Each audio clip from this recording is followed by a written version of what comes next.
우리가 읽진 않았지만 요한복음 2장 23절로 25절 말씀에 보면 성경은 이런 증언을 하는데요. 제가 한번 읽겠습니다.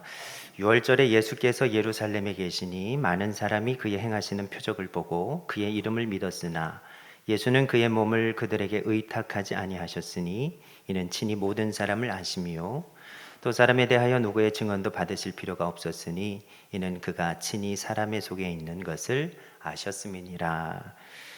아멘.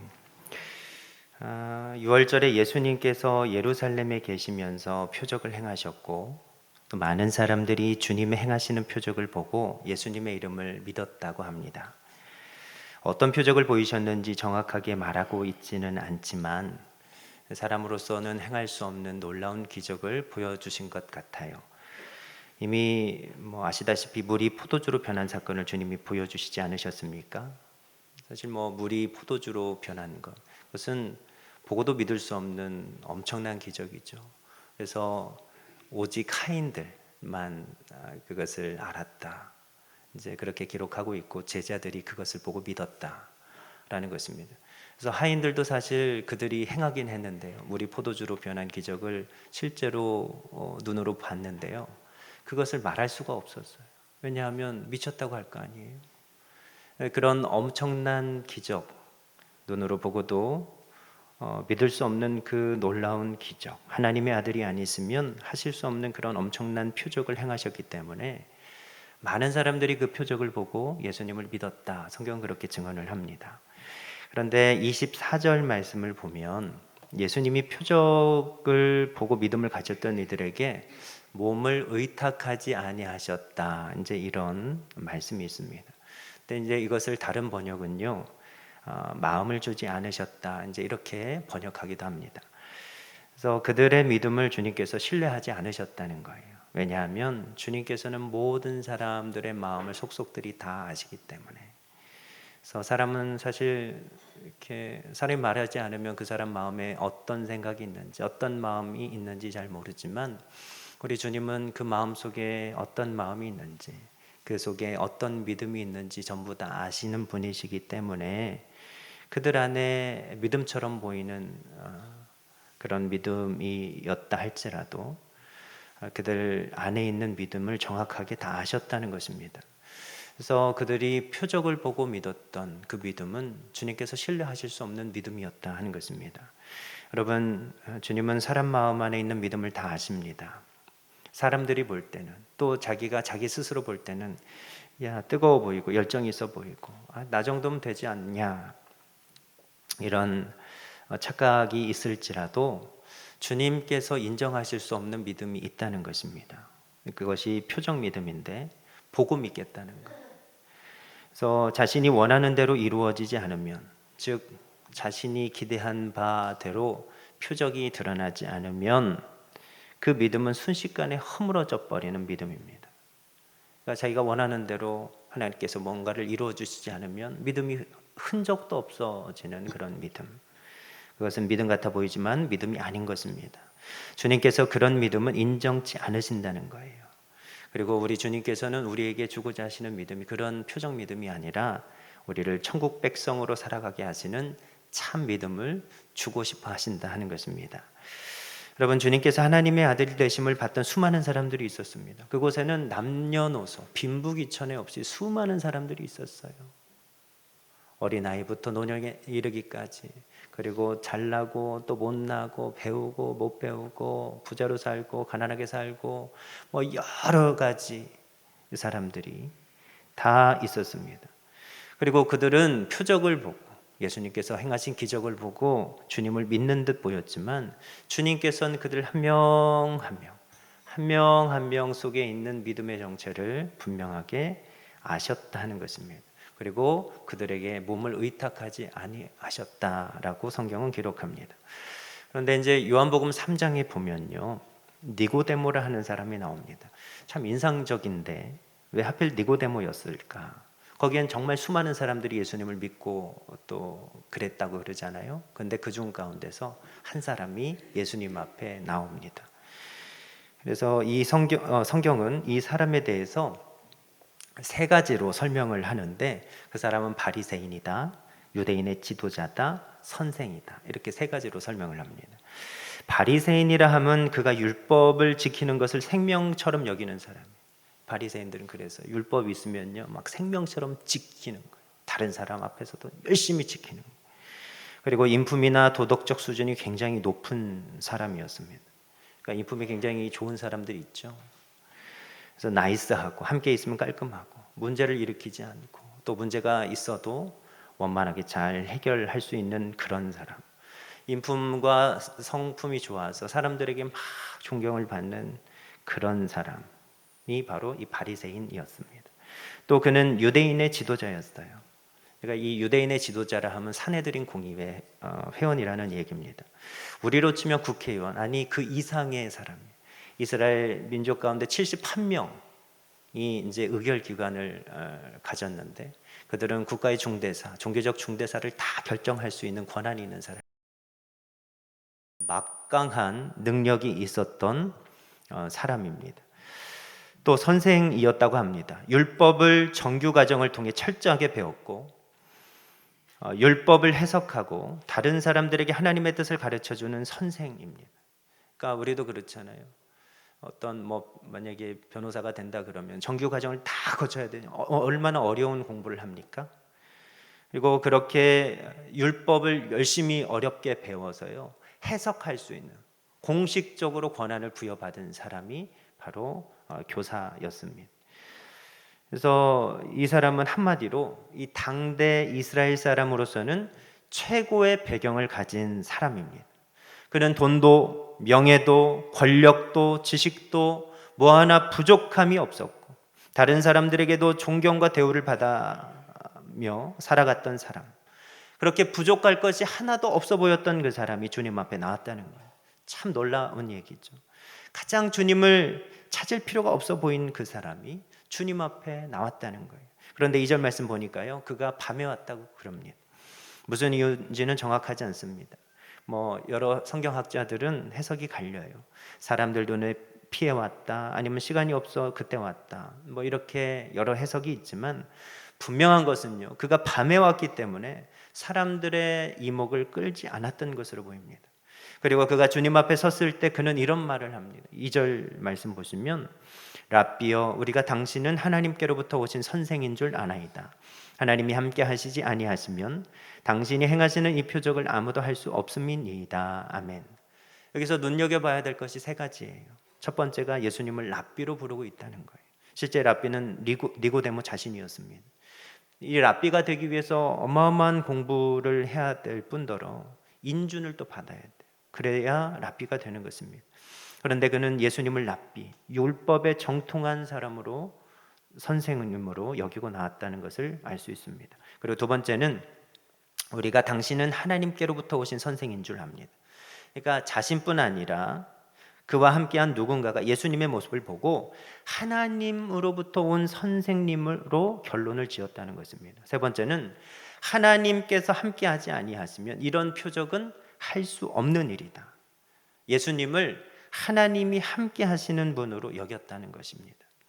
여러분, 신앙생활을 누구보다도 잘하고 축복받은 듯 보이고 존경받고 살고 뭐 하나 부족함이 없어 보였던 그가 주님께서 보이신 이 표적을 보고 주님 앞에 나왔어요. 그가 주님께 질문이 없었다면 주님 앞에 서지 않았을 거예요. 자신의 삶이 누구보다도 완벽하고 흠잡을 것이 없고 그리고 내 자신이 너무나 행복하다라고 믿고 사는 인생이었다면 그는 주님 앞에 나오지 않았을 것입니다. 자신의 믿음은 인정받을 만한 믿음이고 지금 예수님이 헛된 이야기를 하고 있다고 생각하는 사람이었더라면 다른 바리새인과 마찬가지로 예수님을 외면하고요, 심지어는 예수님을 죽이기까지 혈안이 되었을 것입니다. 그러나 그는 자신의 믿음 생활의 문제를 고백하는 정직한 인생이었던 것으로 보여요. 자신의 신앙생활을 위해서 정직하게 예수님 앞에 나아갑니다. 하나님, 제가 하나님을 경험하기 원합니다. 제가 하나님을 보기 원합니다. 진짜 천국을 경험하며 살기를 원합니다. 그렇게 고백하며 나아가요. 그런데 그의 신앙생활은 겉보기와는 달리 하나님 나라를 보고 살지 못했어요. 하나님 나라를 경험하고 있지를 못했습니다. 그는 분명히 신앙생활에 문제가 있었다는 것을 스스로 알고 있었어요. 그런데 자기 힘으로 해결할 수 있는 능력이 없어요. 무엇이 문제일까 몰랐다는 것입니다. 여러분, 이 니고데모는요, 누구보다도 율법을 잘 아는 사람이었습니다. 누구보다도 말씀을 잘 지키려고 노력을 했던 사람입니다. 누구보다도 하나님 앞에 열심히 있었던 사람입니다. 그는 높은 지위에도 올라갔어요. 물질도 많았습니다. 똑똑하고 스마트한 사람이었어요. 다른 사람들에게도 인정을 받았던 사람이에요. 존경받던 사람이에요. 그런데 그는 표정 믿음이었어요.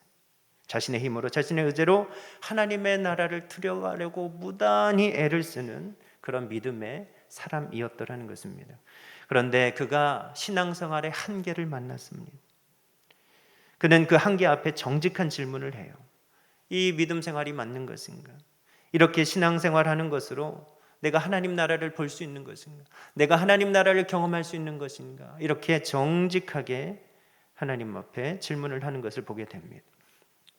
다른 사람들은 그렇게 생각했을지도 모르겠습니다.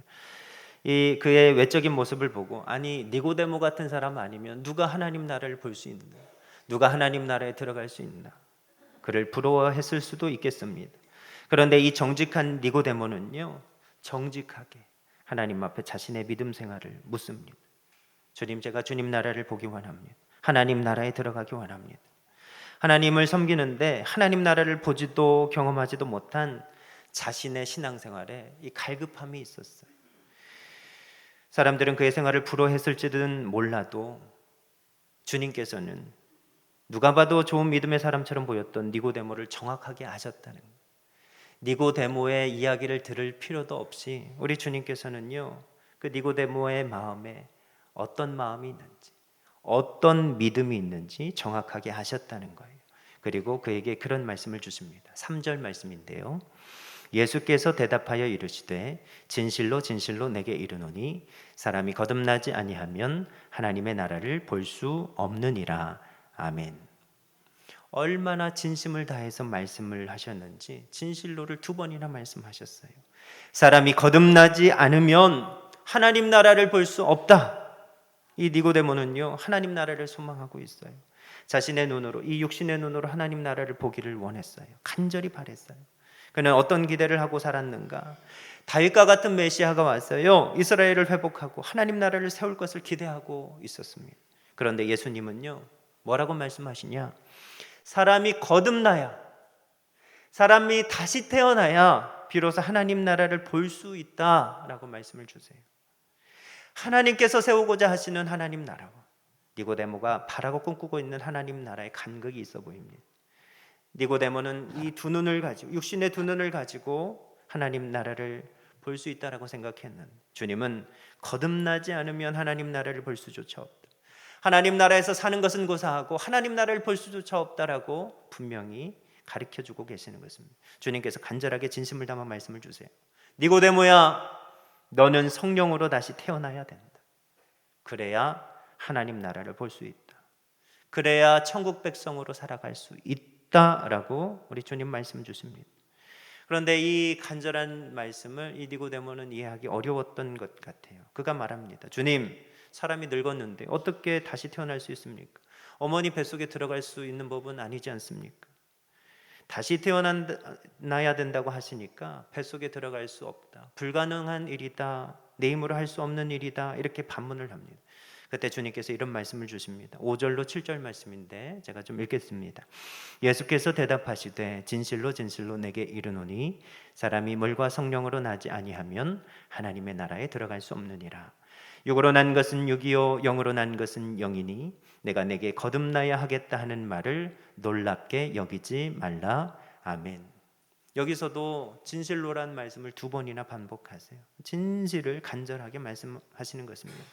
사람이 물과 성령으로 나지 아니하면 하나님 나라에 들어갈 수 없다. 성령 안에서 다시 태어나야만 하나님 나라를 볼 수도 들어갈 수도 있다고 우리 주님께서는 진심을 담아서 말씀을 주십니다. 여러분, 이 니고데모는요, 이스라엘의 선생입니다. 수많은 지식이 있었습니다. 권력자였습니다. 스스로도 어마어마한 신앙이 열심히 있었던 사람입니다. 그런데 그가 지금까지 쌓아올린 믿음 생활이요, 아무것도 아니었다는 거예요. 그렇게 열심히 믿음 생활을 했는데 하나님 나라를 보지 못하고 있어요. 그렇게 열심히 믿음을 쌓아 올렸는데요, 하나님 나라에 들어가지 못하고 있습니다. 하나님 나라를 경험하지 못하고 있습니다. 여러분, 하나님 나라를 보기 위해서 얼마나 열심히 했는지 모릅니다. 수많은 것들을 쌓았을 거예요. 물질도 쌓고 헌신도 쌓고 시간도 쌓고 재능도 쌓고 수많은 것들을 다 투자했지만, 그렇게 열심히 구원을 위해서 노력했지만 그것으로는 안 된다는 거예요. 하나님 나라를 볼 수 없었다는 것입니다. 주님은 그의 신앙의 문제점을 정확하게 가르쳐주고 계십니다. 성령 안에서 다시 태어나지 못했기 때문에, 주님께서 주시는 이 새 생명을 얻지 못했기 때문에 그는 하나님 나라를 보지도 살지도 못하는 안타까운 신앙의 삶이 있었다 하는 것입니다. 여러분, 아무리 열심히 신앙생활해도, 수많은 지식을 가지고 있어도, 수많은 물질을 가지고 있어도요, 성령으로 거듭나지 아니하면 하나님 나라를 볼 수도 들어갈 수도 없다고 말씀하십니다. 헛된 것을 쌓는 거예요. 하나님 나라를 위한 첫 단추는요, 우리의 영혼이 다시 한번 성령으로 태어나야 된다고 말씀을 주세요. 그러면 하나님 나라가 보이기 시작한다는 거예요. 하나님 나라가 이제 보이기 시작하고 그 하나님 나라에 들어갈 수 있다고 말씀하시는 것입니다. 하나님과 동행이 그때부터 시작이 된다는 것입니다. 여러분, 여기 내가 태어나고 싶어서 태어나신 분 계십니까? 아니죠. 한 명도 없죠. 우리는 내가 태어나고 싶어서 태어난 인생이 아니에요. 부모의 은혜로 태어난 것이고 하나님의 은혜로 태어난 것입니다. 여러분, 이렇게 성령으로 다시 태어나는 것은요, 하나님께서 하시는 일입니다. 성령께서 하시는 일입니다. 주님께서 새로운 생명을 주시면 그는 새로운 생명으로 살아갈 수 있게 되는 것입니다. 누구든지 주님께서 새 생명을 주시면 새로운 자아로, 거룩한 자아로 새로운 삶을 살아갈 수 있게 됩니다. 성령을 주시면 바람이 보이지 않지만 불게 되면 바람이 있다는 것을 알 수 있듯이, 성령으로 거듭난 인생은 자신의 영혼이 거듭났다는 것을 알 수 있습니다. 여러분, 아담 잘 알죠? 하나님처럼 되고 싶어서 그가 했던 일이 뭐예요? 하나님 말씀을 믿지 않은 것입니다. 선악과를 먹었습니다. 하나님은 그것을 먹으면 정령 죽는다 말씀을 주셨는데 그 말씀을 믿지 않았어요. 그리고 그 말씀을 믿지 않고 행한 일 때문에 그는 정령 영혼의 죽음을 맞이하게 됩니다. 그가 영혼이 죽어서 한 일이 뭐예요? 하나님을 막 피하기 시작한 거예요. 하나님을 막 피해요. 그리고 죄를 죄로 여기지 아니하게 돼요. 도덕적인 문제들이 막 일어나게 돼요. 그가 왜 죄를 짓게 되었냐? 믿음이 없어졌고 결국은 영혼이 죽었기 때문에. 이 도덕적인 문제들이 나타난 것은 부수적인 일에 지나지 않습니다. 가장 큰 문제는 뭐냐 하면 더 이상 하나님을 기뻐할 수 없었다는 거예요. 하나님 말씀을 듣고도요, 믿지를 못하고 하나님 말씀에 순종할 수 있는 능력도 다 사라져버리게 되었더라는 것입니다. 여러분, 주님은 그 죽어버린 영혼에 새 생명을 주시는 분이십니다. 성령으로 태어난다는 것은 사람이 좀 더 도덕적으로 변하고 나이스하게 변하고 인품이 훌륭하게 변화되는 것이 아닙니다. 이것은요, 죽은 영혼이 다시 새로운 피조물로 지음받은, 거룩한 새 생명으로 지음받은 새 사람이 되는 것입니다. 그러면 이 영원한 생명은 어떻게 얻을 수 있다는 것입니까? 사람이 노력하면 그 노력으로 이룰 수 있다는 것입니까? 아니요, 안 된다는 거예요. 이 영원한 생명은요, 성령으로 거듭나는 것은요, 하나님께서 하시는 일이라는 거예요. 그래서 14절로 16절 이렇게 말씀하고 있는데요, 모세가 광야에서 뱀을 든 것 같이 인자도 들려야 하리니 이는 그를 믿는 자마다 영생을 얻게 하려 하심이니라. 하나님이 세상을 이처럼 사랑하사 독생자를 주셨으니 이는 그를 믿는 자마다 멸망하지 않고 영생을 얻게 하려 하심이라. 아멘. 여러분, 예수님이 들리셔야 한다고 말씀해요. 십자가에 달리셔야 된다는 거예요. 예수님께서 십자가에 달리셔야 할 이유가 있다는 것입니다. 주님을 믿는 사람은 누구나 영원한 생명을 얻게 하시기 위함이래. 여기서 하나님 마음이 다 드러나요. 하나님은 세상을 정말 사랑하셨습니다. 이 세상은요, 저와 여러분들의 이름을 넣어줘도 됩니다. 똑같은 말이에요. 저와 여러분들 한 사람 한 사람을 하나님께서 너무나 사랑하셨기 때문에 무엇을 주셨다? 예수님을 주셨다는 거예요. 그럴 정도로 하나님이 우리를 사랑하셨다는 것입니다. 그리고 독생자를 주신 이유는 분명해요. 예수님을 믿는 자마다 멸망하지 않고 영생, 영원한 생명을 주시기 위함이라는 것입니다. 여러분, 많은 사람들이 예수님을 믿었어요. 그들은 그러나 하나님 나라를 보지도 경험하지도 못했습니다. 수많은 예물을 드리고 수많은 제사를 드리고 수많은 헌신을 드리고 수많은 열심을 내어도 사람의 능력과 힘으로는 그것을 할 수 없다는 거예요. 하나님 말씀을 아무리 달달 외워도요, 어렵게 된 사람이 한 명도 없다는 거예요. 그래서 주님께서 이 땅에 내려오셨습니다. 사람이 할 수 없는 일을 직접 이루셨습니다. 예수님께서 십자가에 달리셔서 우리의 모든 죄값을 다 치러주셨습니다. 그리고 주님께서 하나님의 사랑이심을 믿는 모든 자들에게 영생을 주셔서요, 하나님 나라를 보게 하신대. 누구든지요, 예수님이 하나님의 사랑이심을 믿는 자들, 그 믿는 자들에게는 주님께서 영생을 주신대요. 하나님 나라를 살게 하신다는 것입니다. 그에게는 죄로부터 구원함을 주시고 하나님의 영 거룩한 성령을 주셔서 그 영혼이 성령으로 거듭나는 놀라운 은혜를 주신다는 것입니다. 여러분, 신앙생활은 내 힘으로 하는 것이 아니에요. 내가 주도하는 것이 아닙니다. 주님께서 주도하시는 거예요. 성령을 부어주시겠다, 이 약속을 믿고 주님의 은혜를 기다리는 인생. 하나님 나라를 보기 원합니다. 하나님 나라를 살아가기 원합니다. 하나님을 경험하기 원합니다. 이렇게 하나님의 은혜를 사모하는 인생에게 약속대로 성령으로 거듭나게 해 주신다는 것입니다. 여러분, 성령으로 거듭난 사람은요, 성령이 임했다는 것을 알 수 있어요. 왜냐하면 그에게 거룩하신 하나님의 영이 임했기 때문이에요. 완악한 인생으로는 결단코 맺을 수 없는 놀라운 열매들이 그를 통해서 맺히기 시작하기 때문입니다. 여러분, 사도 바울은요, 참 지혜가 있죠. 그는 성령으로 거듭난 영혼이 맺는 열매를 9가지로 설명을 해요.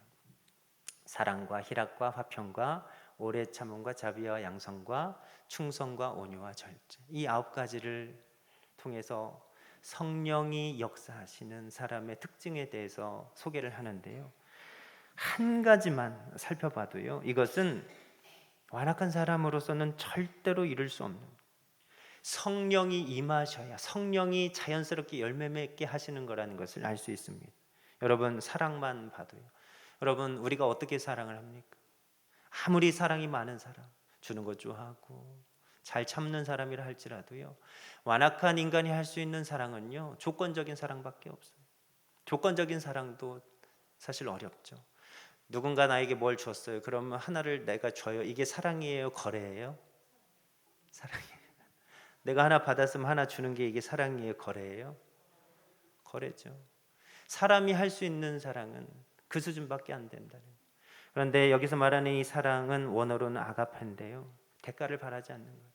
그가 정말 잘 되기를 원하는 마음으로, 그의 영혼이 정말 잘 되기를 원하는 마음으로요, 그를 위해서 모든 것을 다 줄 수 있는 그 사랑을 이 아가페 사랑으로 말씀하고 있어요. 예수님께서 보여주셨던 사랑, 하나님만이 하실 수 있는 그 위대한 사랑. 그런데 성령께서는요, 이 완악한 인생으로서는 절대 할 수 없는 그 일을요, 성령께서 이 완악한 인생에게 들어오셔서요, 그 놀라운 일을 이루어 나가신대. 얼마나 놀라운 말씀. 여러분, 그때 하나님 나라가 보이기 시작한다는, 그때 하나님 나라를 살게 된다는, 그 삶이 바로 예수님께서 우리에게 주고자 하시는 놀라운 삶이고요, 그것이 바로 구원받은 삶이고요, 그것이 바로 영생을 누리는 삶이라고 우리 주님께서는 말씀을 주고 계십니다. 여러분, 니고데모는요, 누구보다 열심히 믿고 갈급한 인생이었어요. 그는 하나님 나라를 얻기 위해서요, 많은 것들을 쌓았어요. 그런데 그것이 모두 다 헛것이 됐어요. 왜? 그렇게 열심히 신앙생활을 했는데도요, 하나님 나라를 볼 수가 없었어요. 하나님 나라를 경험할 수가 없었어요. 그런데 주님께서는 그에게 그런 말씀 주시는 거예요. 너는 성령으로 거듭나야 된다. 너는 거듭나야 된다. 우리 주님께서는 니고데모에게 분명히 말씀을 주고 계십니다. 그리고 거듭나게 하시는 분은 하나님이십니다. 거듭나게 하시는 분은 주님이십니다. 성령을 부어주시는 분은 주님이십니다. 그래서 우리 주님은 우리의 영혼을 다시 태어나게 하신다는 거예요. 그렇게 주님께 새 생명을 받은 인생은요, 누구든지 자신의 인생이 달라졌다는 것을 알 수 있습니다. 니고데모가요, 나중에 어떻게 변화가 되느냐? 그가 예수님 십자가 지셨을 때 제자들은 다 숨어버려요. 그런데 그는 대제사장에게 가서요, 예수님의 시신을 내달라고 막 요구를 합니다. 그리고 자신의 무덤에다가 예수님을 모십니다. 이렇게 자기가 예수님의 제자라는 것을 다 밝혀요. 사실 여러분 정치하시는 분들은 잘 아시겠지만, 이 정치하시는 분들은 자기 뜻을 밝히기가 어려워요. 정당에 소속돼 있다 그러면 어렵다는 거예요. 그러나 그는 자기 직을 걸고요, 심지어는 자기의 생명을 걸고요, 그가 예수님의 제자라는 것을 밝히 드러내는 것을 보게 돼요. 예수님을 부인하지 않는 것을 보게 돼요. 이거는요, 새로운 생명을 얻었다는 증거가 되는 거예요. 여러분, 그는 아마도 성령으로 거듭났던 것 같습니다. 보세요, 주님을 부인하지 않아요. 그가 예수님의 말씀, 니고데모야, 너는 성령으로 거듭나야 된다. 너는 성령으로 거듭나야 된다. 이 말씀을 우리 주님께서 주셨을 때 그 말씀을 붙들었던 것 같아요. 그리고 너의 힘으로 할 수 없는 그 일, 하나님께서 이루신다는 그 말씀을 붙들었던 것 같아요. 그리고 그 말씀을 붙들었을 때 주님께서는 놀랍게도 그의 영혼을 거듭나게 하십니다. 그리고 새 생명을 주십니다. 그랬더니 성령의 능력이 그를 덮어버리죠.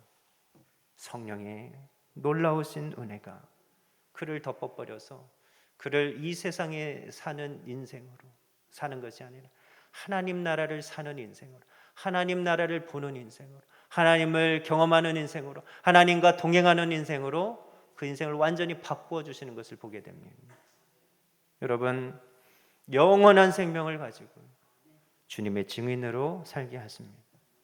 그는 주님의 말씀처럼 거듭난 인생이 되어버렸습니다. 사랑하는 성도 여러분, 우리도 이 주님의 말씀을 붙들기를 원합니다. 너는 성령으로 거듭나야 된다. 당신은 성령으로 거듭나셔야 합니다. 영원한 생명을 얻으셔야 됩니다. 주님께서 이 믿음으로 초청하실 때, 여러분, 거듭나는 것은 사람의 힘으로 되지 않으니 우리가 성령을 사모하고 기다려서 약속하신 성령을 붙잡고 성령께서 우리를 통해서 놀라운 일을 이루셔서 우리가 하나님 나라를 보고 하나님 나라를 경험하는 믿음의 신실한 백성들이 다 되시기를 예수님의 이름으로 간절히 축원드립니다. 거룩하신 하나님, 감사합니다. 오늘 말씀을 붙듭니다. 성령으로 거듭나게 하시는 하나님을 믿사오니 우리를 성령으로 거듭나게 해 주옵소서. 진정으로 하나님 나라를 보게 하시고 하나님 나라를 살게 하시고 하나님과 동행하게 하여 주시옵소서. 거룩하신 예수님의 이름으로 간절히 기도드리옵나이다. 아멘.